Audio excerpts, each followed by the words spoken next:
Vamos agora ficar com a Liliana Ferreira, com o tema Pietro Ubaldi, o cristianismo das igrejas, seguido de uma música também. Obrigada.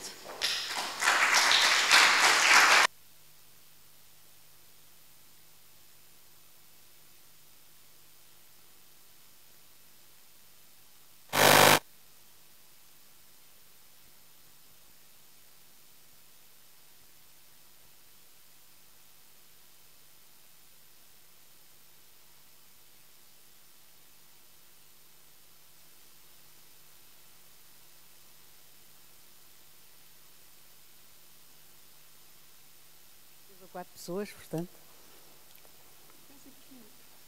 Ok. O tempo. Está bem. Ok, obrigado. Estou. Ora bem. Vivam.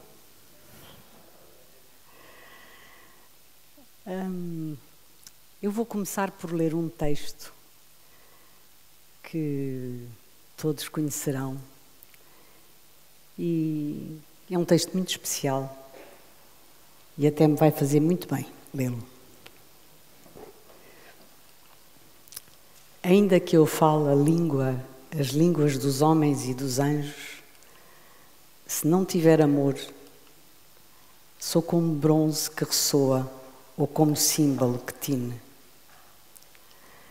Ainda que eu tenha o dom da profecia e conheça todos os mistérios e toda a ciência, ainda que possua a fé em plenitude a ponto de transportar montanhas, se não tiver amor, nada sou.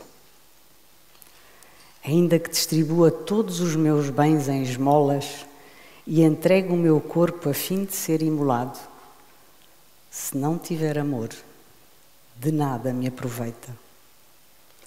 O amor é paciente, o amor é benigno, não é invejoso. O amor não se ufana, não se ensoberbece, não é inconveniente, não procura o seu interesse, não se irrita, não suspeita mal, não se alegra com a injustiça, mas rejubila com a verdade. Tudo desculpa, tudo crê, tudo espera, tudo suporta. O amor nunca acabará. Este texto magnífico de São Paulo aos Coríntios é um hino do cristianismo ao cristianismo.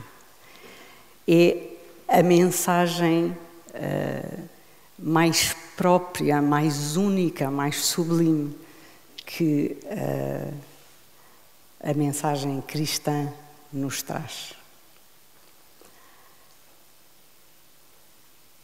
Pode parecer que, desde que a conhecemos e a sabemos e a tentamos viver, tudo é fácil. Mas, de facto, não é assim. Viver não é fácil. Todos sabemos. Todos o experimentamos até à saciedade.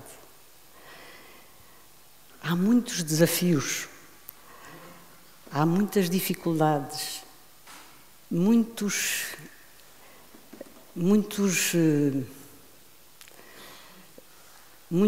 muros, muitas escaladas por fazer, coisas que vêm de dentro, dificuldades que vêm de dentro e outras que vêm de fora. De modo que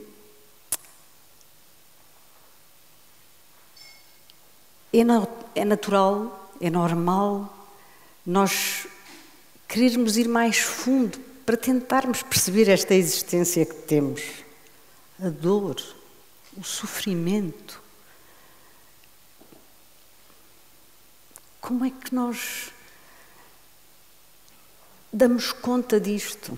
Como é que nós damos qualidade à nossa existência?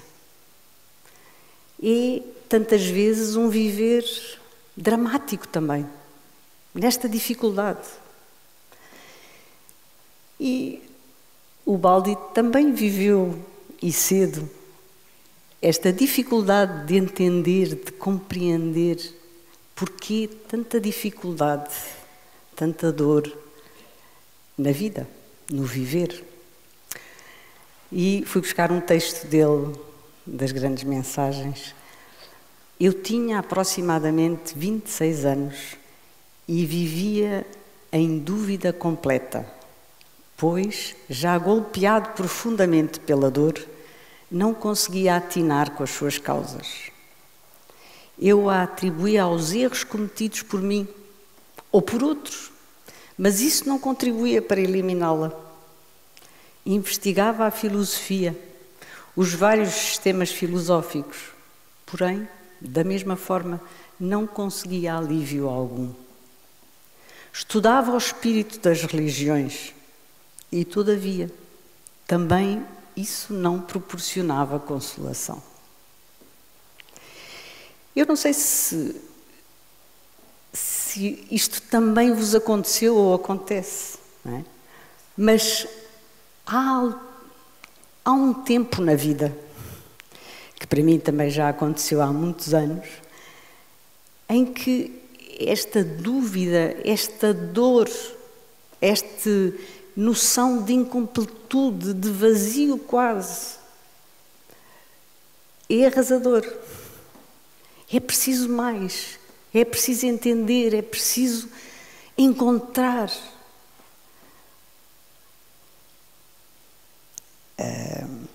Curiosamente, o Baldi encontrou a resposta num livro de Allan Kardec. E a resposta foi a lei da reencarnação.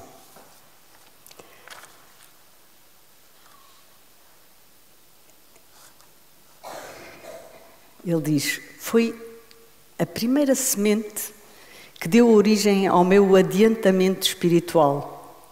E daquele dia em diante foi-se tecendo a trama luminosa do esclarecimento de tal forma que, ampliando-se, ele penetrou a ciência, a filosofia, a religião, os problemas sociais e os problemas de todo o género.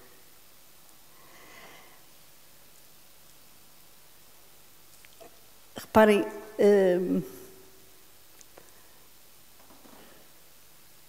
ele vivia o drama que tantos nós vivemos, não é? E não me estou aqui a comparar ao Baldi, que eu sou muito pequenina, ao pé do seu estatuto evolutivo, mas esta é uma experiência, essa experiência, como eu dizia há pouco, de incompletude, de não chega, de como é que eu posso dar mais de mim, posso encontrar resposta a este anseio que tenho dentro. Começou a fazer-se luz na mente dele, ele a compreender quando encontrou este modelo, esta solução de olhar para a vida desta forma, através da lei da reencarnação.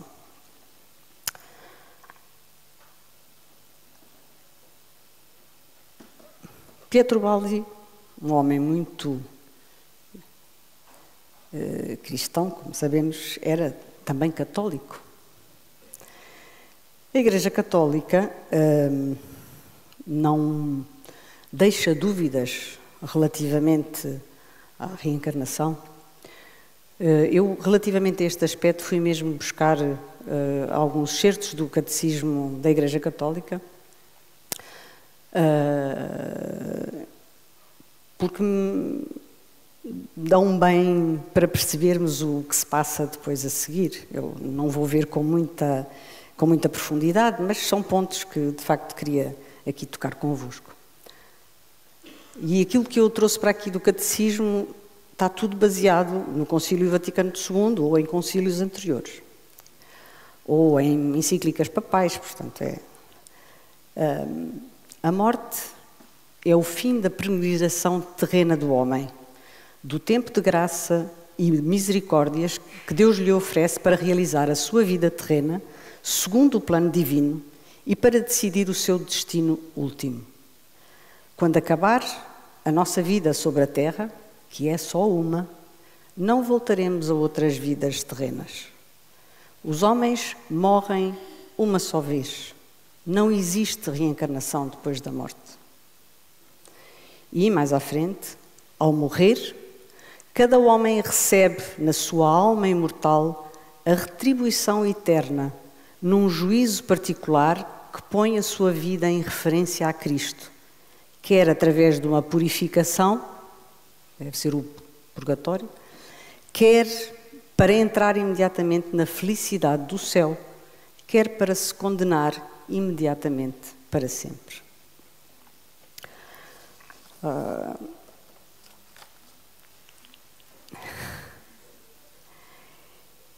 Não há aqui margem para nada, não é? Está tudo dito.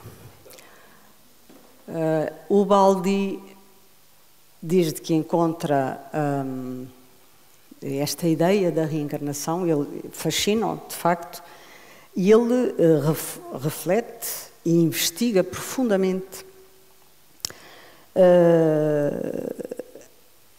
E nós podemos fazer aqui um pouco também essa reflexão, não é?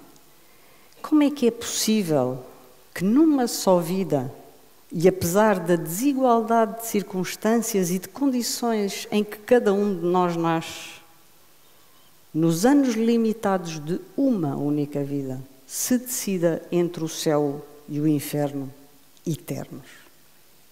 É contra toda a justiça, é contra toda a lógica, é contra todo o sentido de proporções. E nós aqui somos todos favorecidos, mas pensemos na humanidade toda. Como é que é possível? Uns nascem com tanto, outros nascem sem nada, uns têm uma vida razoavelmente conjugada para acederem ao conhecimento e com emprego, com família, com... Outros têm dificuldade arrasadora atrás de dificuldade, atrás de dificuldade. Como é que é possível que para todos, numa vida, fique decidido entre o céu e a terra?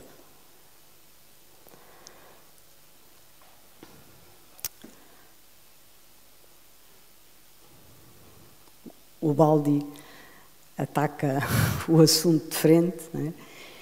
E diz, tem que haver proporção entre a causa e o efeito. Não é possível que uma causa limitada no tempo, uma só vida, possa produzir um efeito de natureza ilimitado, a eternidade. Essa causa só poderá produzir um efeito a ela proporcional, da mesma ordem, ou seja, limitado por natureza. Ora, um pedaço de tempo finito, portanto, e a eternidade, ou seja, finito e infinito, são entidades de ordem diferente, diversa. A eternidade jamais se poderá conseguir somando números finitos, por maiores que sejam, de unidades limitadas de tempo. Há aqui gente de matemática, sabem que não é por somarmos um número infinito de vezes de números que nós reproduzimos o infinito. Não é. Nem que a soma seja infinita.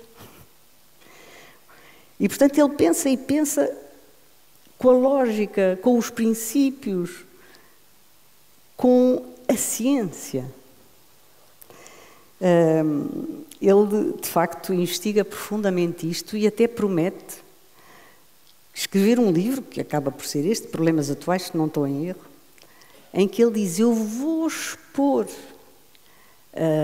a doutrina da reencarnação de uma maneira tão lógica, tão científica, como se estivesse a demonstrar o teorema de Pitágoras. E é isso que faz, salvo erro, neste livro, entre outros. Ele, evidentemente, fala em todas as obras, é incontornável. Mas Pietro Ubaldi vai encontrar uma grande dificuldade por causa daqueles princípios do catecismo e da orientação da Igreja Católica. E, de facto, o que acontece é que dois dos seus livros, A Grande Síntese e A Ascese Mística, são condenados pela Igreja, passam a fazer parte dos livros proibidos no índex. Eu creio que o índex foi anulado, foi em 1983, se não estou em erro, mas as obras condenadas foram condenadas. Não houve retratação nenhuma que eu saiba. E deixo aqui um cheiro daquilo que é a reação de Pietro Baldi à rejeição da Igreja. É muito importante, porque é o calibre de um homem que está aqui também. Ele diz, para ser honesto, ele está a falar dele próprio, para ser honesto, este homem definiu a sua posição, antes de tudo, perante Deus e a sua própria consciência. Por um lado, havia uma organização humana armada de verdades absolutas, infalibilidade, autoridade, poder material e espiritual para impor o próprio domínio, exigindo obediência sob pena de sanções neste e no outro mundo, porque as igrejas ainda fazem isto, não é? Têm poder cá e lá. Por outro lado, um indivíduo isolado, incapaz de pensar e crer por sugestão e coação, absolutamente necessitado de um conhecimento claro e lógico, adquirido por livre adesão, fruto não de submissão cega, mas de convicção sincera.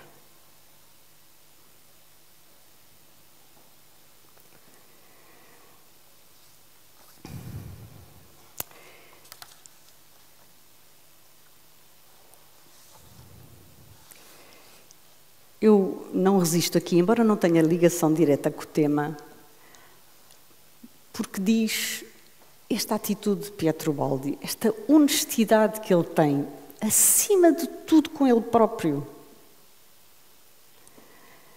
que é absolutamente marcante. Neste livro, Um Destino Seguindo Cristo, salvo erro, no último capítulo, acho que não me estou a enganar, ele escreve um texto que eu vou ler, só porque é um pouco mais a revelar essa absoluta transparência do homem. Ele diz, era pouco mais da meia-noite e no seu quarto sobre o mar, à beira do Atlântico, em terra brasileira, um homem de 77 anos de idade orava, como era seu hábito antes de se deitar. A sua oração não era a habitual série de lamentos e pedidos dirigida sem receber resposta a alguém escondido no mistério. Não.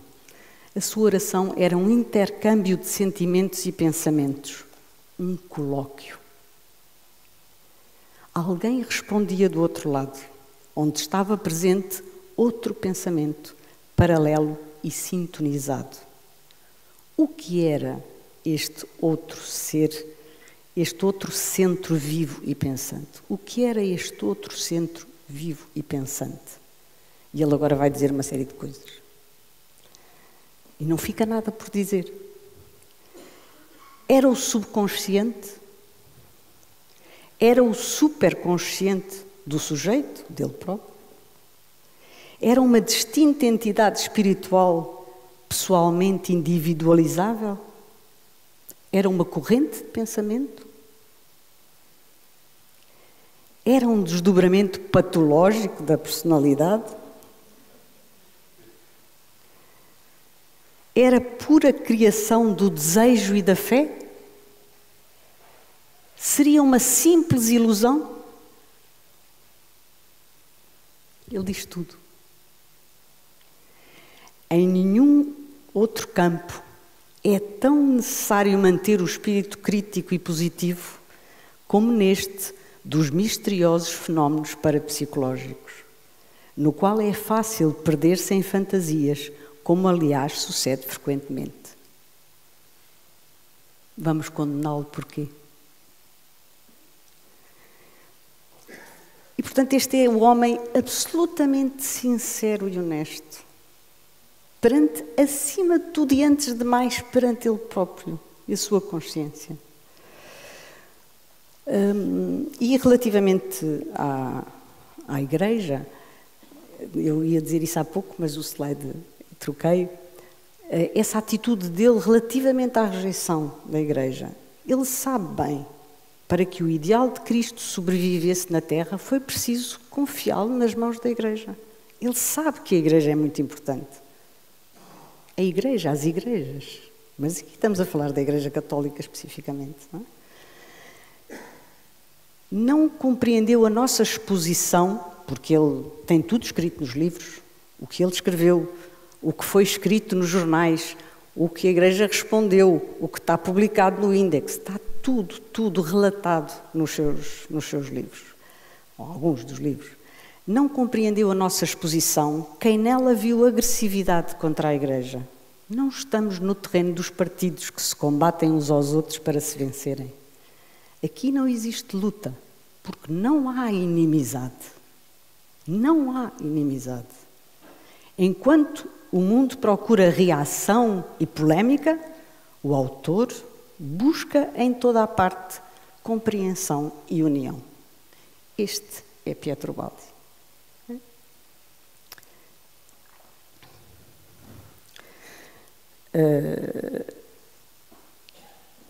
Tudo o que ele quer, tudo o que ele pretende profundamente é alcançar a compreensão através do raciocínio e do desenvolvimento espiritual, subindo em direção a Deus. Não é o confronto que ele quer é o esclarecimento, ele quer compreender a vida e o sentido das coisas, ele quer compreender a dor. E, portanto, para isso precisa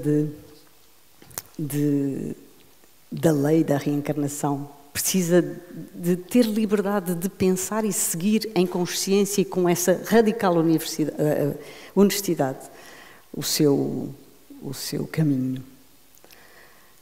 E, portanto, no fundo ele diz, mas sem reencarnação, como evoluir? Sem reencarnação, como evoluir? E sem evolução, como voltar à casa do Pai? Como regressar? Este é o caminho marcado para todos.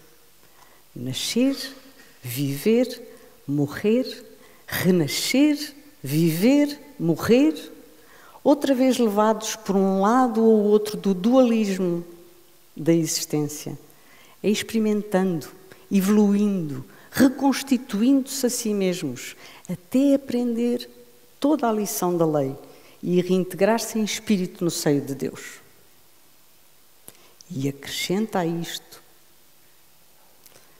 esta ânsia da ascensão é comum a todas as formas de vida e assenta em todos os seres inferiores.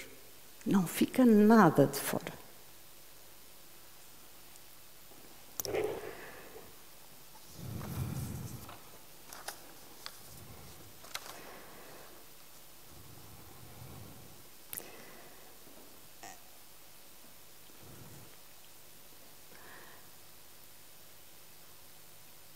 Relacionado com esta questão da desproporção, do desequilíbrio entre a causa e o efeito, Pietro Baldi fala ainda noutros aspectos em que se afasta da concepção das igrejas cristãs.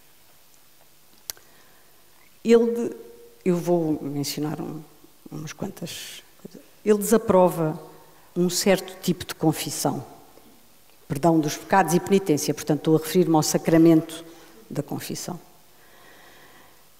que alimenta a injustiça relativa e a falta do sentido da lei. À hora da morte, com uma boa confissão e arrependimento, remediava-se tudo. Confissão e penitência não eliminam o mal feito. É ilusão acreditar que se pode comodamente fazê-lo desaparecer com estes meios. Não pode ser. Se há lei, se há causa, há consequência. Se a causa é limitada, a consequência também é limitada. E, portanto, não é possível fazer um mal limitado aqui e depois ter um perdão eterno. Como, da mesma forma, o mal é social, atinge os outros, é preciso repará-lo. Não basta ir para casa a rezar ou outra. É preciso ter a noção de que, de facto, há aqui uma reparação a fazer. Há leis. Causa e efeito. Não somos nós que inventamos, ainda bem, o processo como as coisas se passam. E, portanto, vir um ser, uma igreja, um sacramento, dizer: estás arrependido? Então, folha branca, céu para toda a eternidade. Evidentemente. Na investigação dele, isto não é possível. Por outro lado, ele recusa o milagre. Por ser arbitrário, evidentemente. E aqui, o que ele sublinha é, mais uma vez, a ideia da lei e da justiça. Tal pretenso Deus, esse milagreiro, faz milagres, contrapondo-se arbitrariamente à sua própria ordem. O que leva ao absurdo de uma contradição, possível na criatura que se revolta contra Deus, mas inadmissível em Deus, que nesse caso se revoltaria contra si próprio. Depois ele faz a lei, e depois é ele próprio que não a cumpre, ou que faz o que lhe dá na real gana, já que estamos no domínio do Deus antropomórfico. Esse Deus favorece quem quer, com a sua graça, infringindo o seu princípio de justiça. O conceito de prodígio, com o fito de correção e de retoque, é inerente apenas à fraqueza e à relatividade humana. Não pode aplicar-se ao absoluto e à divindade. Não pode alterar-se a perfeição da lei para espetáculo humano. O milagre, compreendido como violação e refazimento de leis, não é prova de poder, mas um absurdo que não pode existir senão na ignorância humana.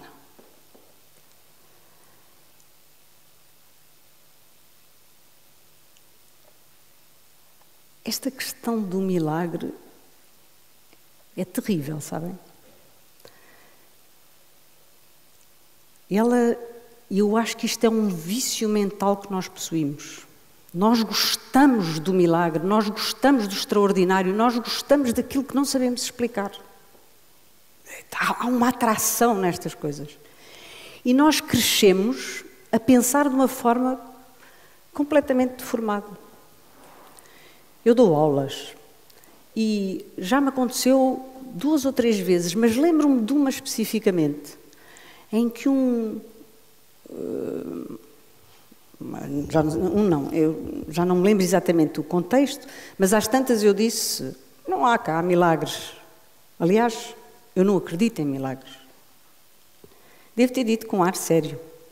E quando se proporcionou, um grupo de 2 alunos veio falar-me de uma coisa qualquer e depois no fim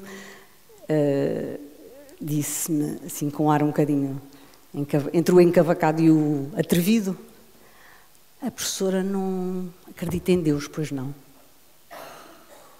Porquê é que pergunta isso? Como disse que não acreditava em milagres, e eu disse-lhe: não, eu acredito em Deus, mas porque acredito em Deus é que não acredito em milagres.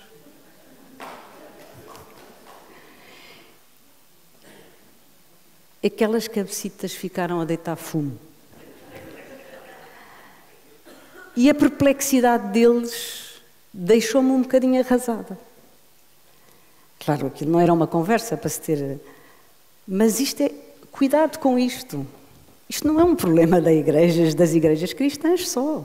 Nós crescemos com esta mania de que coisas inexplicáveis... aconteceu. A espiritualidade está cheia destes milagres. Não encontram esse tipo de atitude na obra de Pietro Baldi. Não há. Não conhecemos? ainda, então vamos investigar e para perceber se não nos está acessível, estará, quando for mérito e merecimento nosso. Mas não existe isso do milagre e do prodígio. Não existe.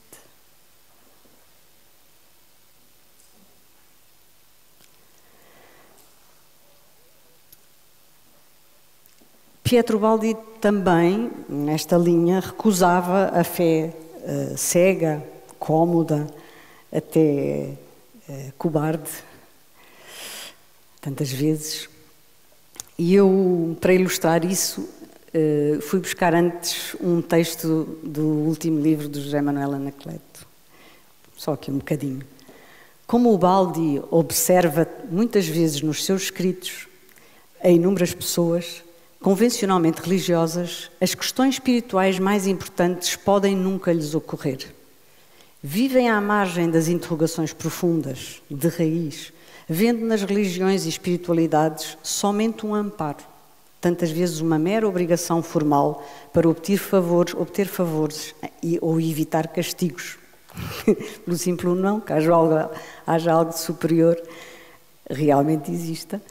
Na mesma lógica calculista com que se recorre aos serviços de companhias de seguro.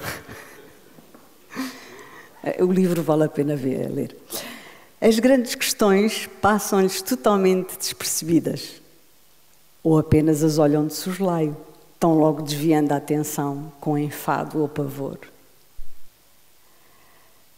E Pietro Baldi vai um bocadinho mais longe e diz: tantas vezes esta fé cega, cómoda, é alimentada pela própria Igreja.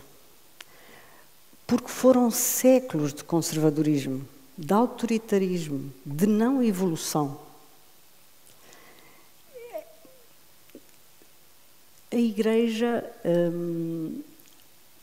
tantas vezes nós vemos isto, ela acaba por mudar. As igrejas cristãs acabam por mudar e por se adaptar, mas empurradas, resistem até ao limite à evolução.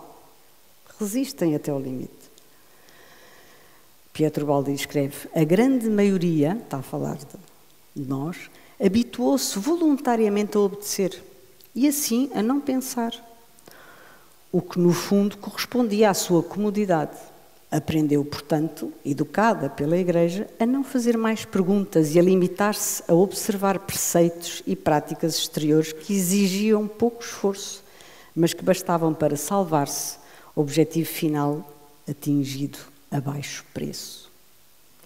O resultado de tudo isto foi a formação de um hábito, agora já inveterado, o desinteresse pelos problemas religiosos, reduzidos a ritos e práticas exteriores, uma vez que este é o caminho mais fácil, que não causa aborrecimentos nem fadigas mentais.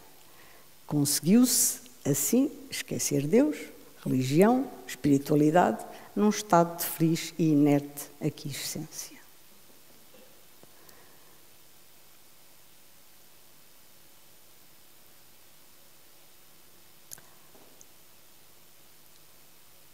Eu, quando era jovem e tinha estas interrogações todas, lembro-me de discutir com o meu pai. Ele era ateu e quando eu me punha com coisas, ele dizia: eu já li a Bíblia, sei muito bem o que é que lá está escrito e não concordo, não tem sentido, não... Mas, claro, era a perspectiva dele, não tem sentido também. Eu creio que se referia mais a algumas passagens do Antigo Testamento. Mas eu dizia-lhe: oh pai, não pode ser, tu não podes ter razão. São milhões a acreditar. Tu tens que estar enganado. Tens que estar enganado. São milhões a acreditar. Eu não tinha bem noção disto, não é? Fui fazer disciplinas, até de teologia, até para um seminário, eu fui fazer umas coisas lá com os seminaristas, e cursos e cursilhos, porque ele não tinha razão, havia milhões, e ele dizia que não, mas havia milhões a acreditar. Claro, ele disse: não sou só eu, olha, vai ler Spinoza. Vou ler Spinoza agora, para me responder às minhas questões existenciais. Mas é isto, sabem? É isto. É que não são milhões a saber verdadeiramente, a saber justificar a sua fé. São milhões amorfos, que simplesmente seguem porque é mais cómodo, porque mais vale acreditar que não acreditar.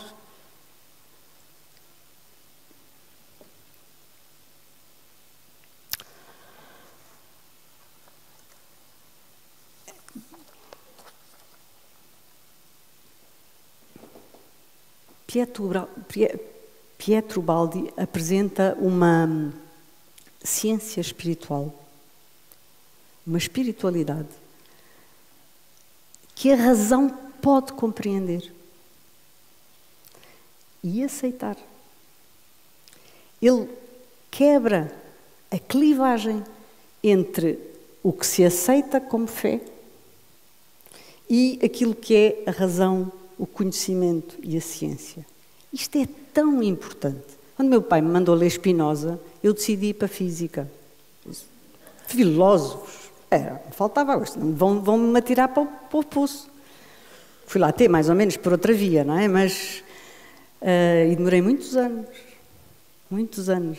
Só aos 30 anos é que depois eu consegui perceber, perdi completamente a capacidade de justificar a minha fé. Porque não encontrava sentido nas coisas.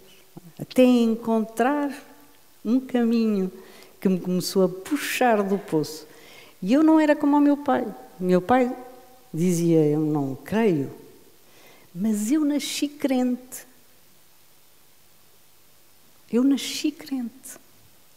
Eu creio e eu anseio desde que me reconheço como gente. E, portanto, eu precisava de me completar, de procurar, de me entender, de entender a vida. E encontrei muitos obstáculos a isso, porque a minha via era uma via que foi a que me foi dada e com tantas virtualidades. Mas depois eu precisava de mais. Eu só encontrei muros. Até que depois as teias se desvaneceram à frente. Mas isto é tão importante, porque eu ainda hoje contacto com pessoas e colegas que vivem uma esquizofrenia, aquilo que falávamos. Esquizofrenia quântica, não é só, também é no macro. Entre aquilo que é a fé, acreditar, não, das 9 às 5, ciência, razão, conhecimento. Depois, ambiente familiar e tal, de filhos e tal, as regras, de acordo com a nossa fé. Tem tanta coisa boa, mas não nos ensina a viver.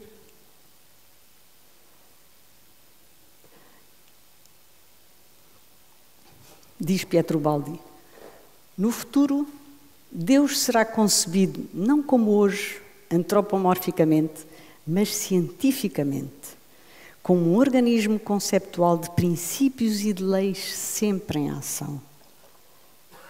O conceito de Deus-lei é muito mais avançado do que o atual Deus antropomórfico e oferece a vantagem de que com ele não serão admissíveis acomodações e hipocrisias. É uma lei íntima a tudo o que existe, presente em toda a parte e sempre funcionando.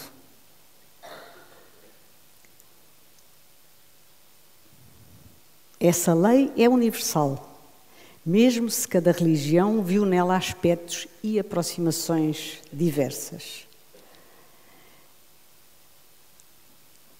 E a razão porque se elimina essa clivagem entre a fé e o conhecimento e a razão é porque no íntimo do nosso ser, no espírito, há uma profundidade de infinito para o qual a evolução progressivamente nos desperta. E é nesse infinito que o nosso pequeno eu sou, se funde com o eu sou do todo. É por isso que aqui neste mar não há clivagem. Não há clivagem. Quando nós estamos neste banho, aqui podemos ter a fé todas as ânsias de crescermos e nos desenvolvermos por dentro e em comunidade, e vermos desenvolver a nossa ânsia de conhecer, de compreender, de saber justificar. É por isso que é possível isto. É porque no íntimo do nosso ser está gravada esta necessidade profundamente de infinito. Essa necessidade de evoluir até lá chegar. Eu estou quase a acabar, mas já muito se falou sobre imanência e transcendência, mas eu ainda preciso de ver aqui um aspecto ou outro. Tinha pensado lá. Segundo o Baldi, claro, Deus está em tudo, mesmo em tudo, já se falou muito disso ontem e hoje, mas além disso, Deus está também para além. Deus está em todas as coisas, mas está também para além. O Deus imanente em todas as coisas, o Deus transcendente para além. Aqui, as igrejas cristãs também afirmam que Deus é omnipresente. Toda a criação, ontem ouvimos o Júlio falar tanto sobre a criação, as igrejas cristãs dizem Deus criou tudo do nada. Claramente, em todos os catecismos, lá está, Deus criou todos os seres e o universo do nada.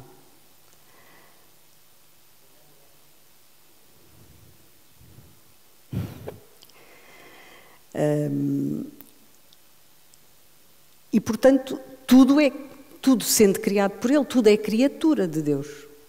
Mas depois, divino, é algo que se adquire, e, portanto, só para o reino humano, que se adquire pelo sacramento do batismo. E, portanto, essa comunhão de volta ao Pai, só depois, ou com quem é batizado. Mesmo Deus estando em tudo o que somos e vemos, tudo isso, aqui o aspecto da imanência ainda, tudo isso por si só não é Deus. Ele está além de todo o fenómeno e forma, de toda a posição do particular. Se na concepção de Deus, já vimos isto, ando um pouco depressa, se na concepção de Deus nos limitamos a um só dos seus aspectos, seja o da imanência, seja o da transcendência, dele teremos um conceito mutilado e incompleto.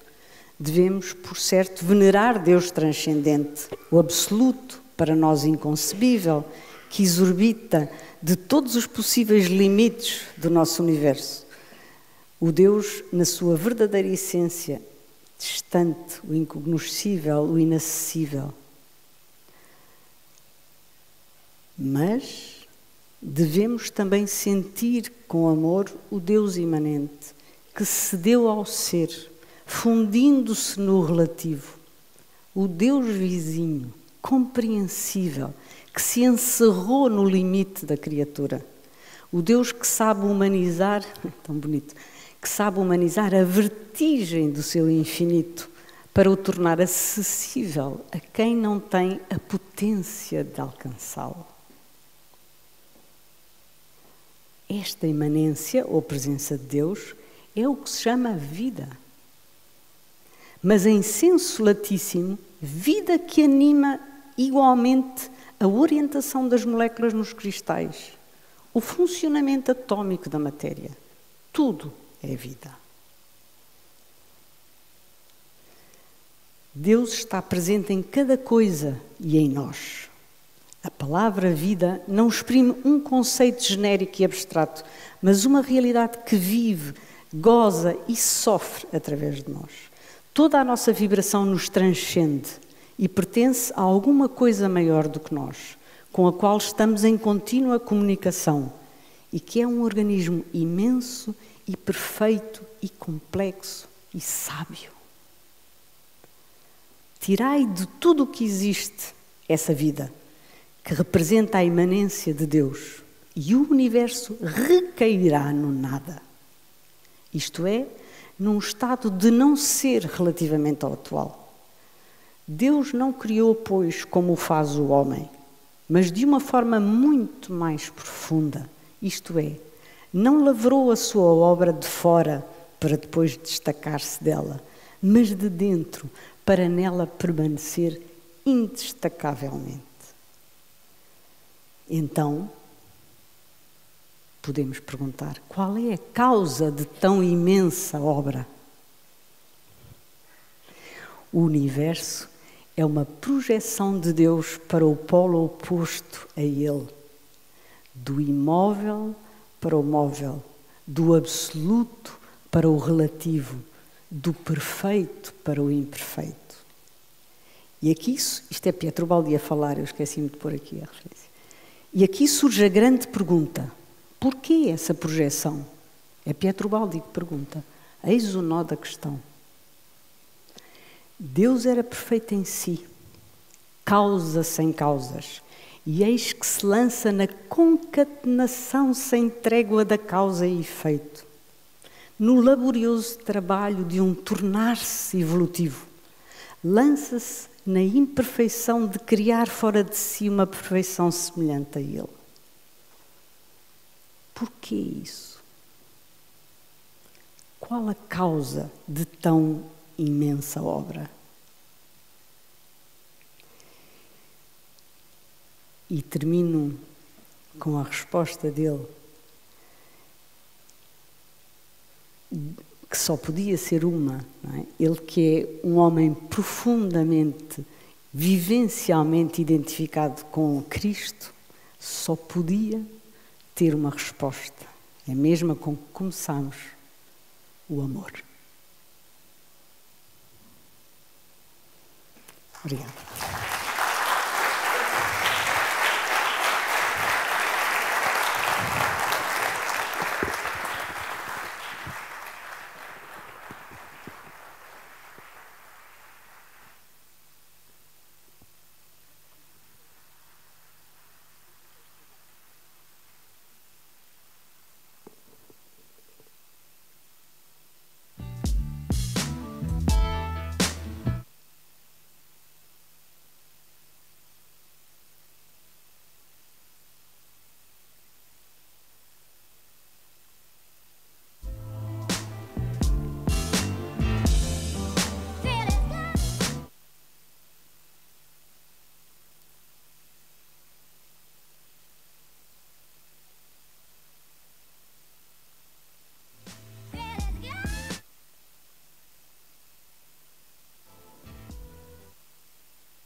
Vamos então fazer uma pausa para café de 20 minutos.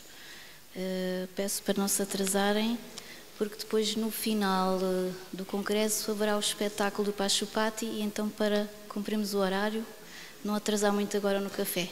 Obrigada.